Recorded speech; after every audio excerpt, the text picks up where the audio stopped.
The wind howled across the open prairie, whipping dust and rain into Clara's face until she could hardly see the path ahead. Her torn dress clung to her skin, heavy with mud and water. She had been walking for hours, maybe days. She wasn't sure anymore. All she knew was that she couldn't go back. Not after everything that had happened. Not after what Samuel had done. Lightning split the sky, lighting up the endless stretch of barren land around her. There was nothing.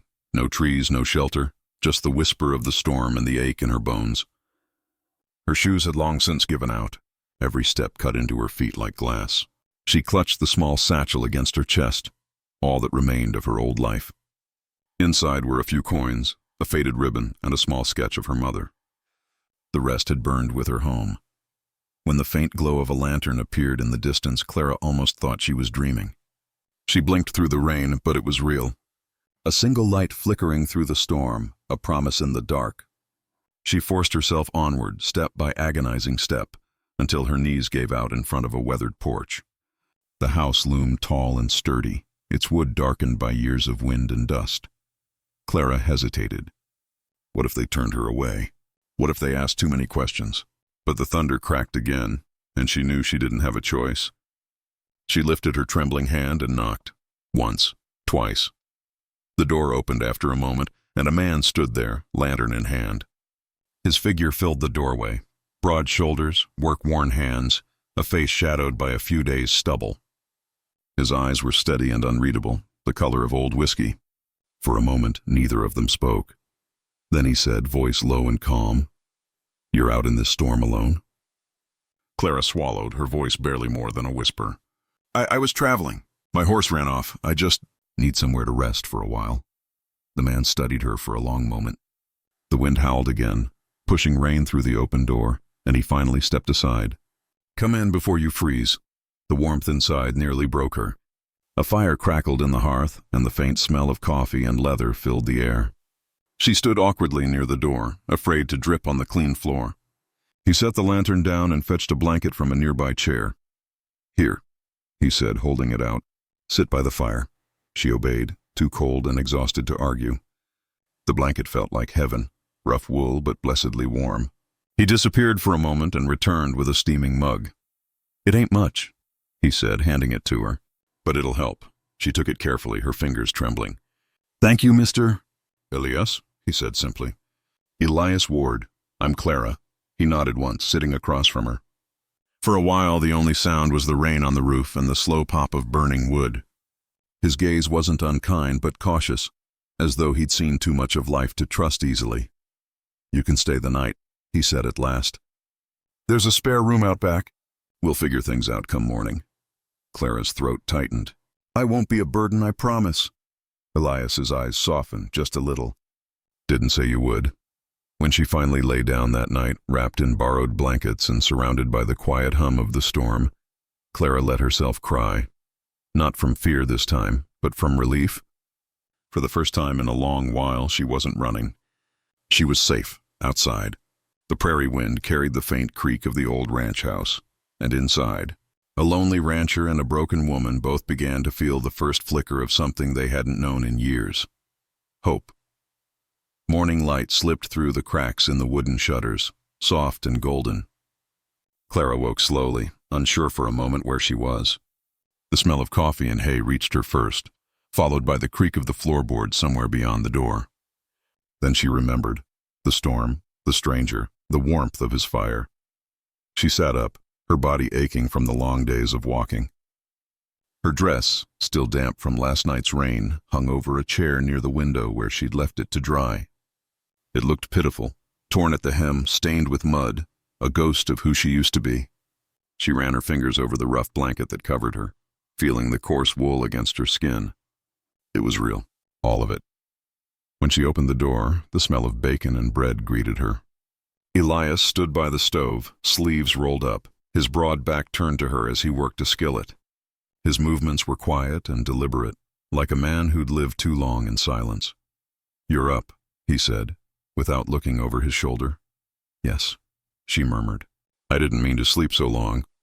"You needed it," he replied simply. He turned, handed her a plate, and motioned toward the table.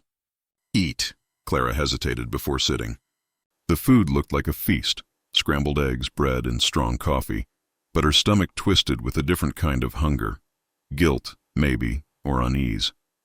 She didn't belong here. She was a stranger in a strange man's home, carrying secrets she couldn't afford to share. As she ate, Elias leaned against the counter, arms folded. "You said you were traveling." "Where to?" Clara froze, her fork halfway to her mouth. The question was harmless, but her pulse jumped all the same. "West," she lied softly.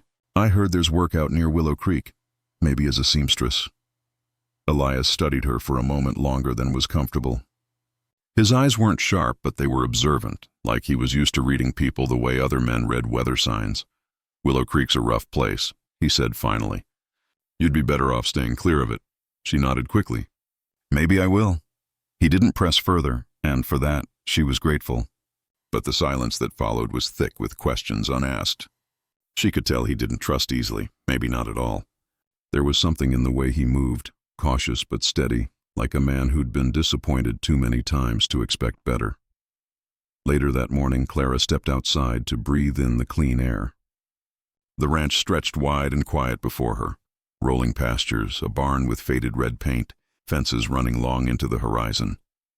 A few horses grazed nearby, tails flicking lazily in the sun. Elias came up beside her, hat in hand. "You're lucky you found the place," he said. "Storm like that could have killed you out there." "I suppose I am," Clara said softly. "Thank you for taking me in." He nodded once, still not meeting her eyes. "Wasn't right to leave you in the rain." He paused, then added, "You plan to stay long?" She hesitated, gripping the edge of her shawl. "Just until I can figure out where to go next. I can help around here if you'll let me. Cleaning, cooking, whatever you need." Elias looked at her for a long moment. The sun caught the edge of his jaw, outlining the stubble and the hint of a scar near his chin. Then he said quietly, "All right, we'll see how it goes." Something in his tone wasn't unkind, but guarded, like a man who wanted to help, yet feared what kindness might cost. When he turned to walk back to the barn, Clara watched him go. She felt safe, yes, but she also knew she was walking on fragile ground. He didn't ask who she was running from, and she didn't dare tell him. That night, when the prairie wind rustled through the fields, Clara whispered to herself the same words she'd spoken since the day she fled. Keep moving. Don't look back, but for the first time she wondered what it might feel like to stop running. The days settled into a quiet rhythm on Elias Ward's ranch. Morning light brought with it the smell of hay, the clatter of pails, and the distant sound of horses snorting in their pens. Clara quickly found ways to help, sweeping floors, mending torn shirts, tending to the hens. She worked hard, never asking for rest or reward, as though keeping busy could silence whatever chased her in her dreams. Elias watched her from a distance. He wasn't a man used to company. For years the ranch had been nothing but wind, dust, and the echo of his own thoughts. Once, his younger brother Luke had worked the land beside him, laughing loud enough to scare the crows. But that laughter had been gone for nearly 2 years now, buried in the same earth they used to plow together. He didn't talk about it. No one in town mentioned it either. Everyone knew the story. Luke had taken a horse into town one night and never made it home.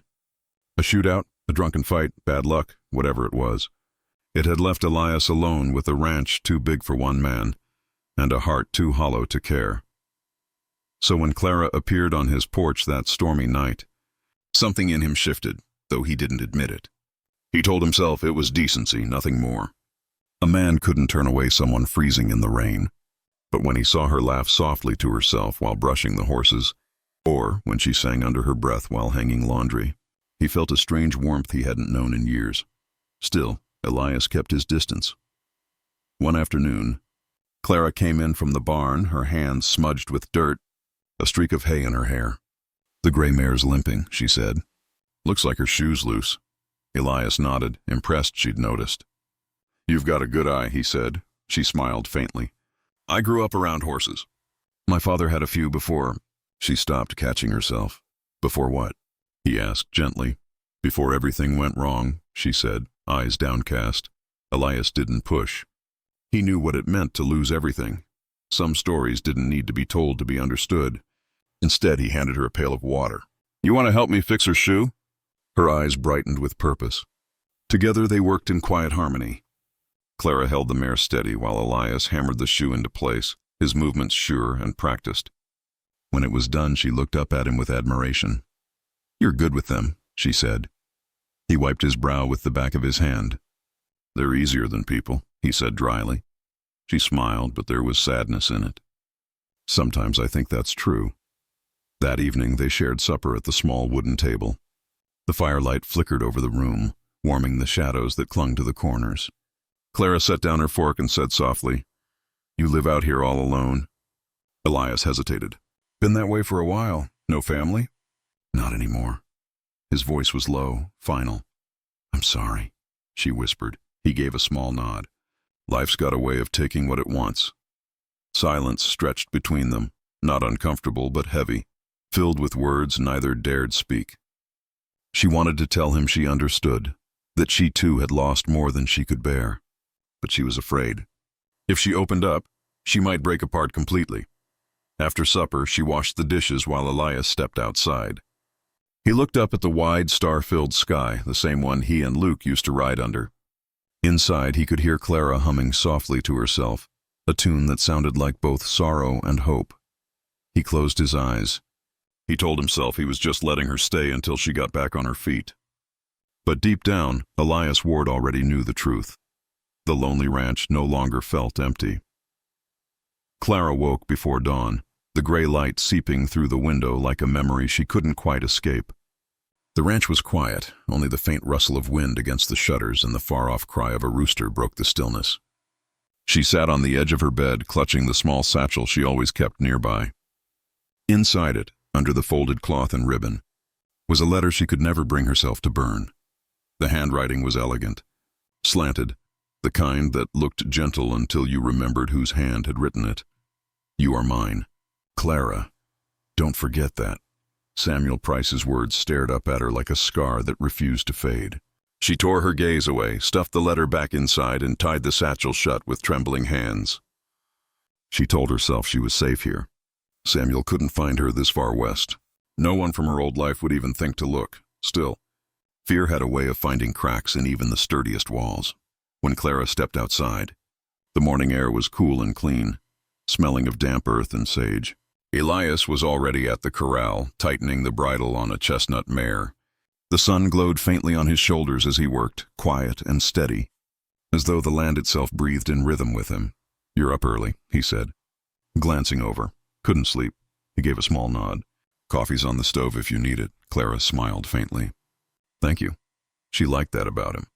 How he never asked questions that weren't his to ask. He simply made space for her to exist, without judgment or demand. And yet, the silence between them sometimes made the ghosts in her head louder. As the day wore on, she busied herself with chores, feeding the chickens, mending a broken gate, and sweeping dust from the porch. Elias worked nearby, and though they barely spoke, their presence felt easy, natural, until a sound broke the calm, the sharp clatter of hooves on the distant road.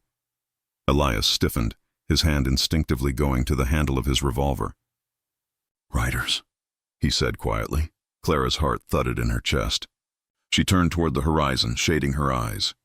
2 men on horseback rode past the edge of the property, not slowing but scanning the land as they went. Dust rose behind them in a long, thin trail. "Traders, maybe," Elias muttered, though he didn't sound convinced. Clara forced a breath. "Do people come by here often?" "Not many," he said. "Ranch is too far off the main trail." He looked at her then, noticing how pale she'd gone. "You know them?" She shook her head too quickly. No, I don't." But her fingers dug into her skirt until her knuckles turned white. She could still see Samuel's face in her mind, the smile that never reached his eyes, the way he'd gripped her wrist hard enough to leave marks. "If he ever found her again." Elias noticed her shaking. "You're safe here," he said quietly. "Whoever they are, they won't bother you on my land."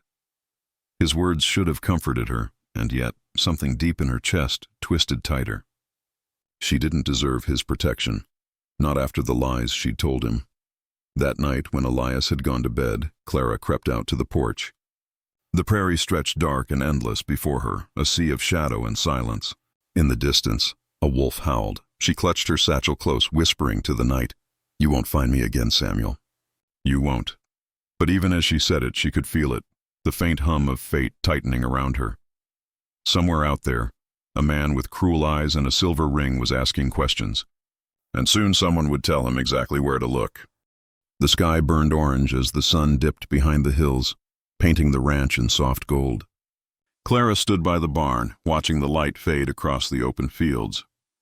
She had just finished tending the horses, her hands raw, her dress dusted with hay.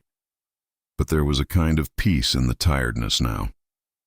It was different from the exhaustion of fear. This was the quiet ache of belonging, even if she still told herself it wasn't real. Elias approached from the far fence line, wiping sweat and dust from his brow. He looked older in the twilight, the weight of the world carved into the lines around his eyes. When he saw her, something like softness flickered across his face. Fleeting, but real. "Long day," he said simply. Clara smiled faintly. "You work harder than anyone I've ever met." He chuckled, a rare sound. "Work keeps a man from thinking too much." She tilted her head. "And what do you think about Elias Ward?" He hesitated, his hand stilled on the rope he was coiling. "Things that can't be changed," he said after a moment. Then quieter, "People who aren't here anymore." The sadness in his tone struck her like a chord she recognized. She wanted to say something, but the words caught in her throat. Instead, she said softly, "You're not the only one haunted by ghosts." His gaze lifted to hers, sharp and curious. The air between them shifted, not romantic yet, not tender exactly, but something raw and honest. Two broken people, standing in the middle of nowhere, pretending the silence didn't mean something. That night, the wind picked up again, rattling the shutters. Clara couldn't sleep. The shadows in her room stretched long and restless. She tossed under the blankets, her thoughts heavy with the faces she'd left behind. Then she heard it, the low creak of the barn door, heart pounding. She slipped out of bed, wrapped her shawl around her shoulders, and stepped into the night. The moon hung low, pale as bone. She followed the sound quietly, her bare feet brushing against cool earth. Inside the barn, Elias stood near one of the stalls, his back to her. He was holding a small wooden box, one she hadn't seen before. When he opened it, the moonlight caught on something inside, a medal, a small carved cross, and a folded letter. His shoulders were tense, his head bowed. Clara didn't mean to watch, but she couldn't look away. He whispered something, a name, maybe, then shut the box gently and set it back on the shelf. When he turned and saw her standing there, he froze. "I didn't mean to," she began. "I couldn't sleep. I heard—" "It's all right," he interrupted quietly. "Didn't mean to wake you," she hesitated. "Was that your brother's?"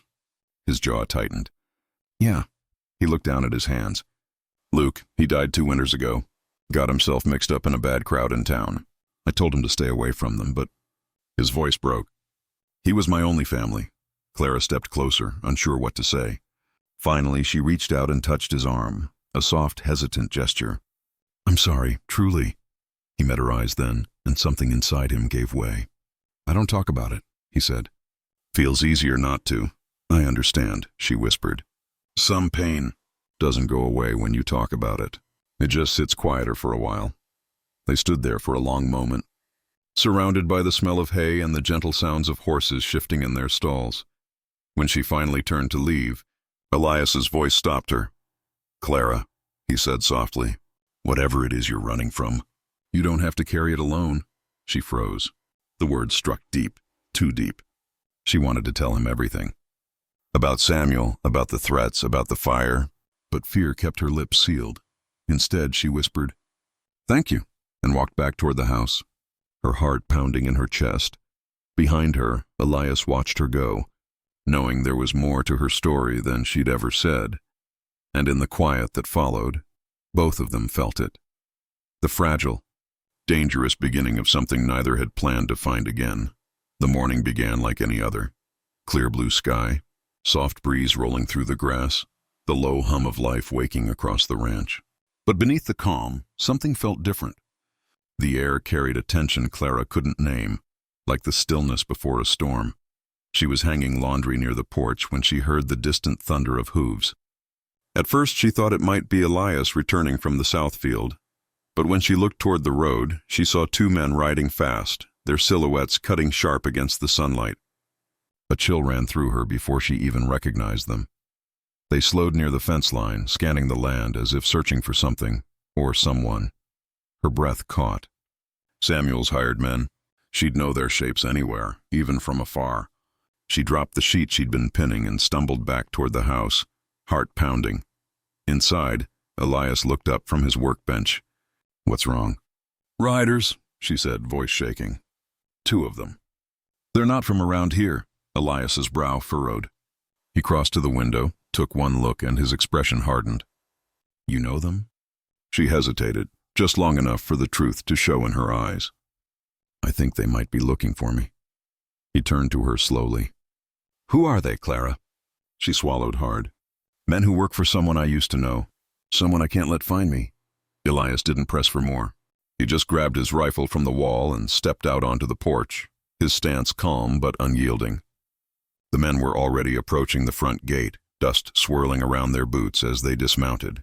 One of them, a tall man with a scar down his cheek, called out, "Mornin', friend. We're looking for a woman, young, dark hair, traveling alone. Might have come through here." Elias didn't blink. "Ain't seen anyone like that." The man smiled, but it didn't reach his eyes. "Funny, folks in town said they saw someone heading this way. Maybe she passed through. Maybe she's hiding?" Elias stepped off the porch, his shadow falling long across the dirt. "You're standing on private land," he said evenly. "Best move along." The second man shifted in his saddle. "Didn't mean trouble," he said, though his hand lingered near his belt. "We'll keep looking then." They rode off slowly, glancing back once before disappearing down the road. Elias waited until the dust settled before turning back to Clara, who stood pale and trembling in the doorway. "You want to tell me who they were working for?" he asked quietly. Her throat tightened. "A man named Samuel Price. He used to be someone I was supposed to marry." Elias's jaw tensed. "Supposed to?" She nodded, tears filling her eyes. "He wasn't the man he pretended to be, controlling, violent. I ran before the wedding, took what I could and left. I thought he'd stop looking, but he doesn't let go." Elias said nothing for a long moment. Then, in a voice low but certain, he said, "He won't touch you here." Clara shook her head. "You don't know him. If he finds out I'm here, he'll hurt you too." Elias's gaze didn't waver. "Let him try." Something fierce burned behind his calm, something she hadn't seen before, not just protectiveness, but quiet fury.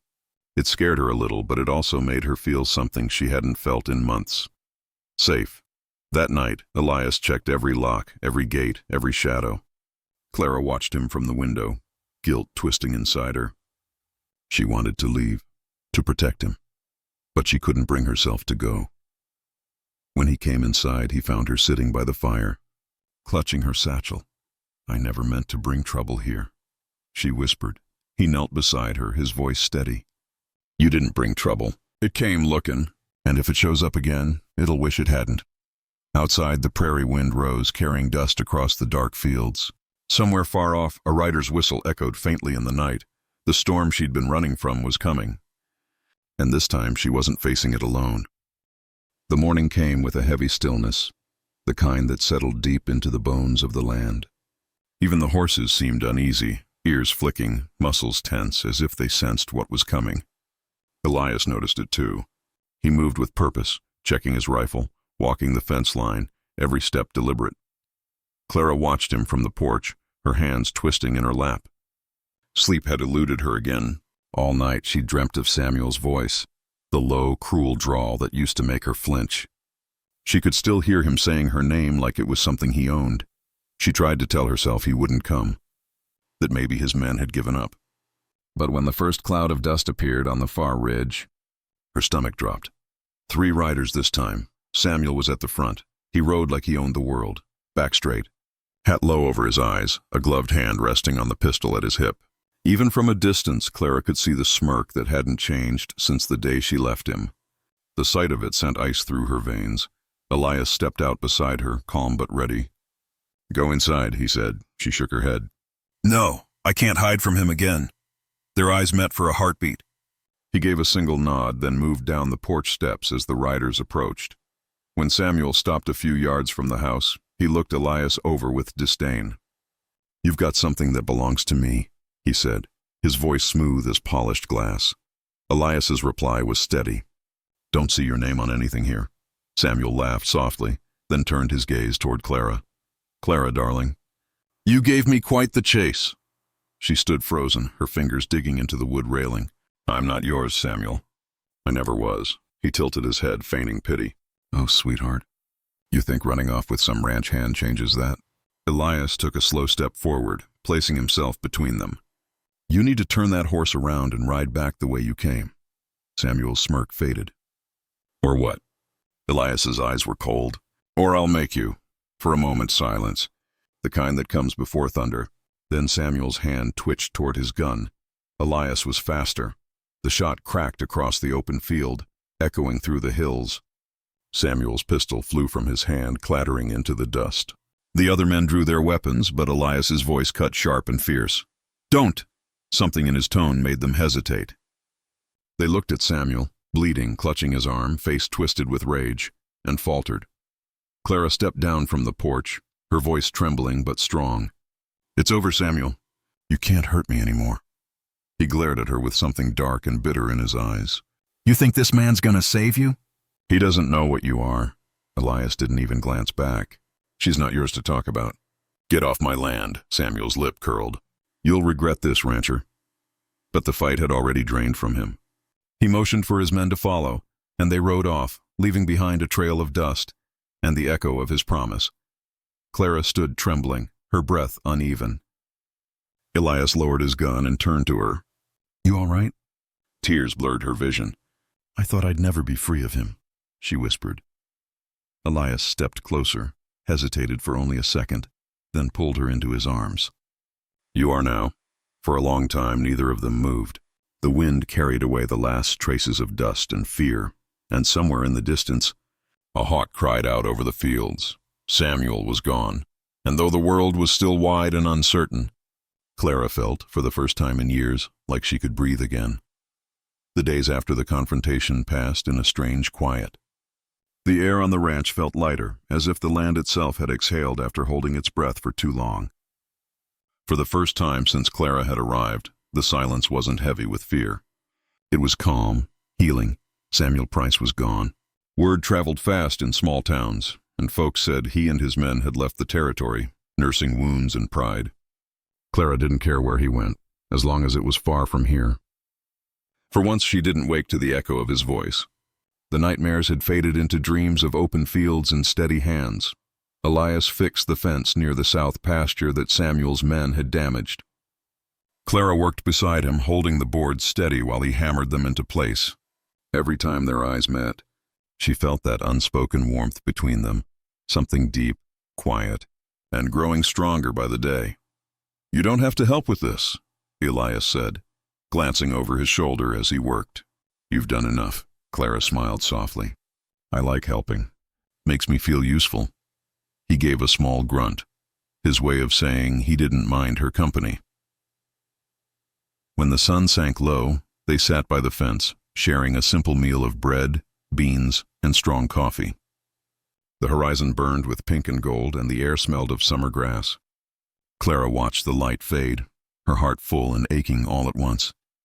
"I used to think I'd never feel safe again," she said quietly. "That no place would ever feel like home." Elias didn't look at her right away. "Home's not a place," he said. "It's people who give you reason to stay." The words hit her softly, like the wind through the wheat.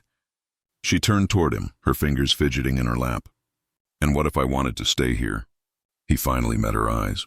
His expression was unreadable at first, cautious, almost afraid. Then it softened. "Then you'd stay," he said simply. "But I've caused you enough trouble." He shook his head. "You didn't bring trouble, Clara. You just brought life back to a place that forgot what it felt like." Her throat tightened. She wanted to speak, to thank him, to tell him how much his kindness had saved her, but her words tangled with emotion. Instead, she reached over and placed her hand gently on his. For a long moment they sat in silence, watching the sun disappear behind the hills. The world seemed to pause, just the two of them, the ranch and the soft hum of crickets rising from the grass. Later that night, Clara stood on the porch, wrapped in her shawl. The stars spilled across the sky like diamonds scattered across black velvet. She heard the door creak open behind her and turned to see Elias step out, his hat in hand. "You're thinking again," he said with a faint smile. "Always," she admitted, "but not the way I used to. It's different now." He leaned against the railing beside her. "Different how?" She looked out at the open fields, where moonlight touched the tops of the grass. "For the first time in a long while," she said softly, "I'm not thinking about where to run. I'm thinking about what it might mean to stay." Elias studied her face in the pale light, and something in him finally gave way. That last, quiet resistance. He reached out, brushed a strand of hair from her cheek, and said, "Then stay, Clara. You don't owe me anything." "Just stay." Her breath caught. Then she smiled, tears glinting in her eyes. "I think I will." He took her hand then. "Rough, warm?" "Sure." And together they stood watching the stars wheel slowly across the night. The prairie wind whispered through the tall grass, carrying away the last pieces of the past. And for the first time, both Clara and Elias knew what it felt like to belong, not just to a place, but to each other. The ranch wasn't just a refuge anymore. It was home.